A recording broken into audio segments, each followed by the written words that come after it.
লুচি হচ্ছে বাঙালিদের একটি জনপ্রিয় খাবার। আজকে আমি ফুলকো ফুলকো লুচি তৈরি করে দেখাবো।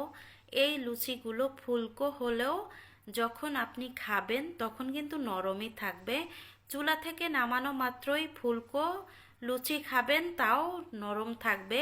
এরকম নরম কিভাবে থাকবে এবং ফুলকো হবে সেই টিপসটি আমি আপনাদের সাথে শেয়ার করব। চলুন মূল রেসিপিতে। প্রথমে আমি এখানে আমার যতটুক পরিমাণে আটা লাগবে ততটুক নিয়েছি। আমি আজকে আটা দিয়ে তৈরি করব। তো আটার মধ্যে আমি লবণ দিয়েছি, লবণ দিয়ে একটু মিশিয়ে নিয়ে তারপরে দিয়ে দিলাম 2 টেবিল চামচের মতো রান্নার সাদা তেলটা। এবার এই তেলটা ভালোভাবে আটার সাথে মিশিয়ে নিতে হবে। আমি ভালোভাবে মিশিয়ে নিয়েছি, সেটা দেখে বুঝতে পারছেন নিশ্চয়ই। আমি প্রায় 3 মিনিটের মতো ভালোভাবে মিশিয়ে নিয়েছি। আর এখনে দিয়ে দিলাম জল। আর এই জলটা দিয়েছি আমি কুসুম গরম জল। কুসুম গরম জল দিলে লুচিগুলো ফুলকোও হবে, আবার যখন খেতে যাবেন তখন একেবারে নরমও থাকবে, যে কোনো কিছু দিয়েই খেতে পারবেন। আর যদি মচমচে হয়ে যায়, ফুলকো হলে বেশিরভাগ মচমচে হয়ে যায়, তাহলে কিন্তু কোনো কিছু দিয়ে খেতে পারবেন না, ধরতেই পারবেন না, কারণ মচমচে হলে ভেঙে যাবে। আমি মাখিয়ে 10 মিনিট রেস্টে রেখে দিয়েছিলাম। 10 মিনিট পরে আমি ফিরে আসলাম, ঢাকনা তুলে নিয়ে আবারও একটু মথে নিচ্ছি, 1 মিনিটের মতো, বেশি না। এখন এখান থেকে আমি ছোট ছোট লেচি কেটে নিচ্ছি। এবার আমি রুটি তৈরি করে নিব ছোট ছোট। এখানে আমি আটা দিয়েছি, আটা দিয়ে বেলে নিচ্ছি। আপনারা চাইলে তেল দিয়ে বেলে নিতে পারেন। তেল দিয়ে বেলে নিলে যে তেলটায় ভাজি করবেন সেই তেলটা কিন্তু সাদাই থাকবে, কোনো নষ্ট হবে না।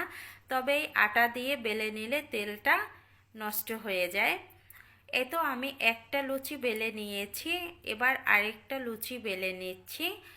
আর এগুলো আমি ছোট ছোট করে বেলে নিচ্ছি, আপনাদের পছন্দ অনুযায়ী ছোট বড় করে বেলে নিতে পারেন।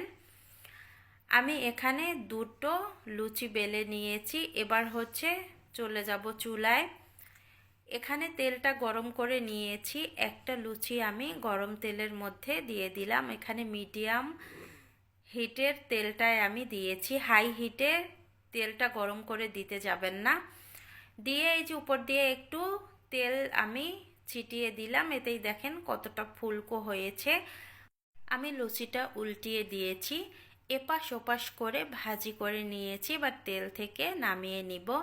এবার আমি মাছ বরাবর একটু দেখিয়ে দিচ্ছি। দেখেন তেলের কালারটা কিন্তু নষ্ট হয়ে গেছে। আপনারা যদি তেল দিয়ে লুচিগুলো তৈরি করেন তাহলে তেলের কালারটা এরকম হবে না। আমি আরেকটা লুচি দিয়ে এই দেখেন উপর দিয়ে একটু তেল ছিটিয়ে দিয়েছি, বলের মতো ফুলে টইটম্বুস হয়ে গেছে।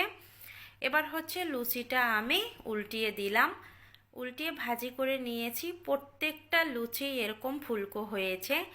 এখন আমি একটা লুচি আপনাদের একটু ভেঙে দেখাবো। দেখেন একেবারে ফুলকো, তাও কিন্তু মচমচে না, নরম।